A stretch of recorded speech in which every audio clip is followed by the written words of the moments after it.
If you really want right for the Palestinians, then let's see them. I don't have the power. I don't know what it looks like, but the Palestinian people probably do. We don't see that. All we see is this call out for a two-state solution. But what we do know for a fact on the ground is one state with overwhelming military power and protectorate is wiping out another group of people. What have those people done? All they want to do is exist. They want the right to breathe. They want the right to food. They want the right to life. Isn't that a basic human right? I would agree. That's all we want. They don't want arms. They just want to live. But somehow, somewhere, these people don't want them to live. Have we not learned from the horrible atrocities of World War II of Nazi Germany?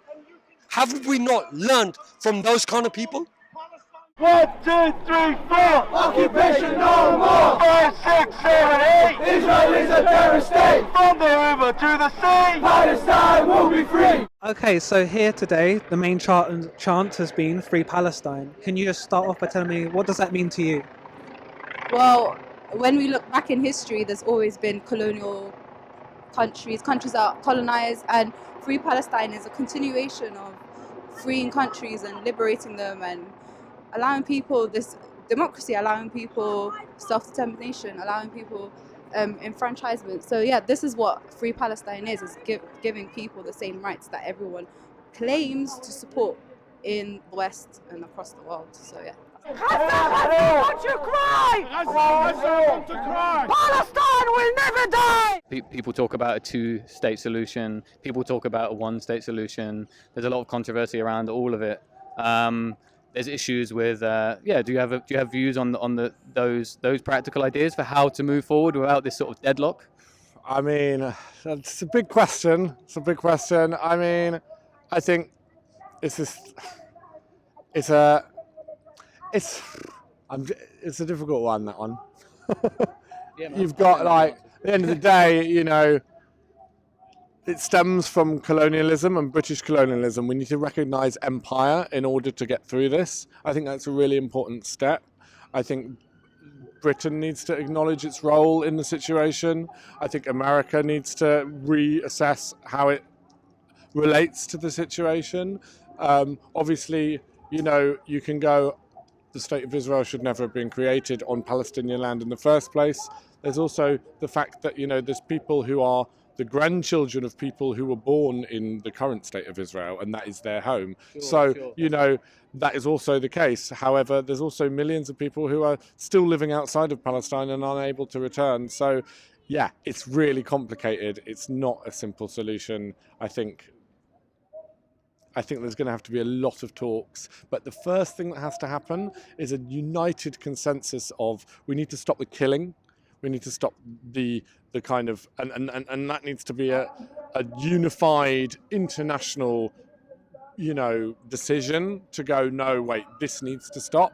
And then we can sit down and work out if there's any way that we can get past this deadlock. But at the moment, what happens is Israel just continues what it does with impunity, and no one calls it out.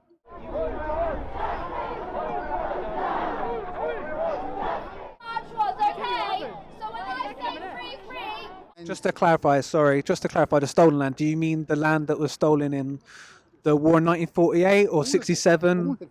Oh, all of it. Everything that's been stolen, like every single UN breach that has been breached, needs to be handed back. Or, but realistically, all we can hope for now is a single state solution where everyone has got rights, and Palestinians have got the right to return. And that's the crux of the argument, realistically, for me. In terms of the history of Sri Lanka, if I'm not mistaken, there was an organisation called the Tamil Tigers. Yes. So Sri Lanka has its own history of insurrection, terrorism, that kind of stuff.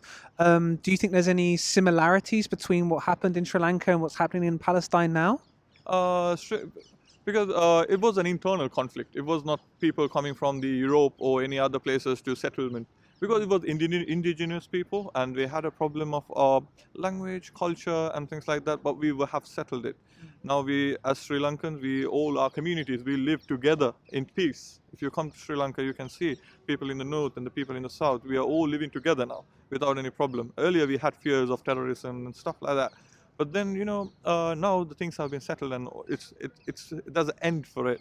But the problem in Gaza and the Palestine and the Israel, there's no end to it. It has been, Sri Lanka got independence in 1948, and Palestine got, Israel was established in 1948 against the Palestinian will. So during that time, you see, our conflict has ended. The Israel conflict has been there, and it is an ongoing conflict where people are being massacred and have been ill-treated, and the Europeans. I would like to ask a question, because here in Europe, in our country, because of like you said, because there was a war, and even now our country, our leaders are being penalized in the international forum. Our military leaders and the people who are the politicians are being sanctioned in America, in European countries, because we ended a war, and then we made it peaceful for our country, for all our people. But what I see in the Middle East is that a country is still, there's an ongoing conflict that people are killing each other, but they don't talk anything about the sanctions. They don't talk about sanctioning them. They don't talk about the condemning them. So I don't see a similarity, but I see a very difference in between them. I would like to thank Gaza and the legitimate. Do you agree in Do you agree with sanctions and that sort of thing? Or? I do agree with sanctions. Yeah, I think again they're a tricky one. I don't really believe in academic boycotts because I think that strangles the conversation. But we know from history, South Africa, other examples, that economic sanctions can be very effective. But yeah, there does need to be an overwhelming majority of countries going, this needs to stop, you need to stop, and we need to sit down and try and work this out. Palestinians! We are all Palestinians! What about the idea that Israel is singled out as a violator of human rights, and the conversation is centered on Israel a lot of the time when there's so many other human rights abuses all over the world?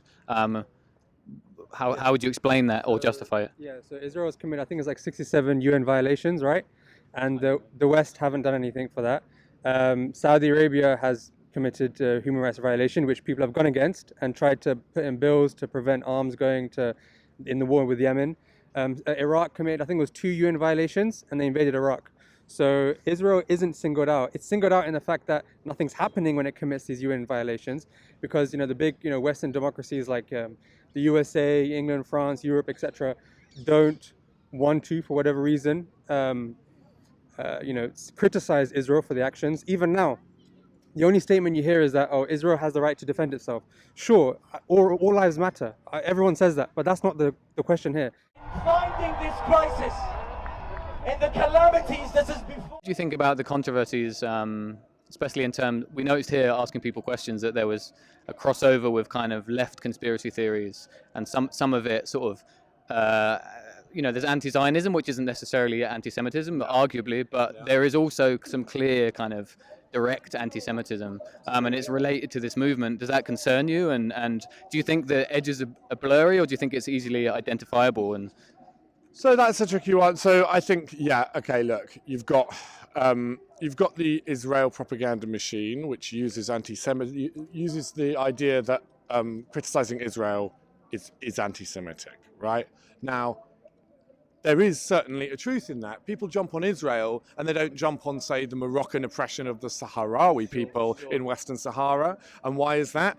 Well, I'm sure anti-Semitism plays a huge role in that, right? So Israel definitely gets more shtick than other oppressive regimes. Look at the Uyghurs in China, like China's not getting the stick that Israel's getting, and yet there's forced sterilizations in the Uyghur camps in China and all of this kind of shit. So it's just as bad, and there's awful. So yes, this is a problem. However, at the same time, I mean, the anti-Semitism is used as a shield for the state of Israel to basically, you can't criticize it.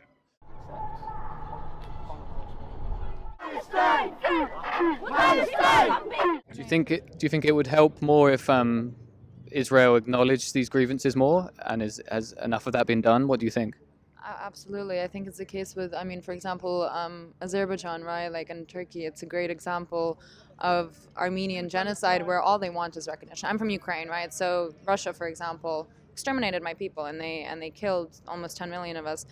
And all we ever wanted was just for them to say, hey, like this is what happened and this is real and your plight was valid. And I think to reduce the Palestinian people to barbaric actions and say, if we give them freedom, they're going to go and hate on everyone. I think it's so reductionist, A, of Palestinians and B, of the human race. Like, it's such an easy argument to say that if you give people who have been oppressed for such a long time under an oppressive system, that as soon as you give them freedom, the first thing they're going to want is revenge.